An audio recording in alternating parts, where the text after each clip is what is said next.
ঠাকুর ঘরে খেয়ে কলা খাই না একটা বিখ্যাত উক্তি আছে, ডায়লগ আছে।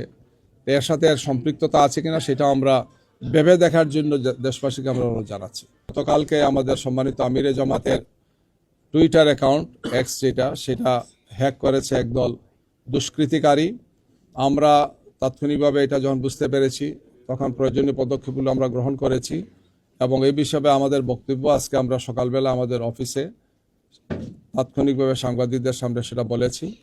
রাত্রে আমরা জিডি করেছি থানায় এবং এখন আমাদের পক্ষ থেকে, আমাদের সাইবার টিমের পক্ষ থেকে আমরা সাইবার সিকিউরিটি আইনে মামলা করার জন্য আমরা প্রস্তুতি নিয়ে অলরেডি সে সমস্ত কাগজপত্র আমরা অনলাইনে জমা দিয়েছি, ফিজিক্যালি আমরা গিয়ে সেখানে জমা দেব। এই ধরনের কার্যক্রম খুবই ঘৃণিত এবং ধিক্কারজনক কার্যক্রম। রাজনৈতিকভাবে দলের শীর্ষ নেতা এবং অন্যান্য কেন্দ্রীয় নেতৃবৃন্দের অ্যাকাউন্ট হ্যাক করে খুবই আপত্তিকর কিছু কথা সেখানে দেওয়া হয়েছে। অথচ যখন এই কথাগুলো তারা আমাদের অ্যাকাউন্টে হ্যাক করে দিয়েছেন, এর মাত্র 20 মিনিট আগেই বাংলাদেশ জামাত ইসলামীর আমির ডাক্তার শফিকুর রহমান ঢাকার একটি জনসভায় কেরানীগঞ্জের, তখন তিনি নারীদের শিক্ষা নিয়ে আলোচনা করেছেন যে আমরা যদি জনগণের ভোটে নির্বাচিত হই তাই নারীদের জন্য আমরা কি করব, উচ্চশিক্ষার ক্ষেত্রে নারীদের জন্য কি সুযোগ সুবিধাগুলো আমরা নিশ্চিত করব, এই কথাগুলো বলেছেন এবং তখন তার ফেসবুকে সেই সমস্ত বিষয়গুলো আমরা দিয়েছি। তার 20 মিনিটের মাথায় এই কাজটি করা হয়েছে এবং যে বা যারা জড়িত এদেরকে খোঁজ নিয়ে আইনের আওতায় আনা, আইনের মুখোমুখি করা এবং বিচারের মুখোমুখি করা হচ্ছে সরকারের দায়িত্ব। নির্বাচন কমিশন এক্ষেত্রে ভূমিকা পালন করবেন, আইন শৃঙ্খলা বাহিনীর দায়িত্ব। আরও দুঃখজনক হচ্ছে একদল লোক কিছু কর্মসূচি দিয়েছেন, আপনারা দেখেছেন। আমরা মনে করি যে এগুলোর সাথে তাদের সম্পৃক্ততা আছে নিশ্চয়ই।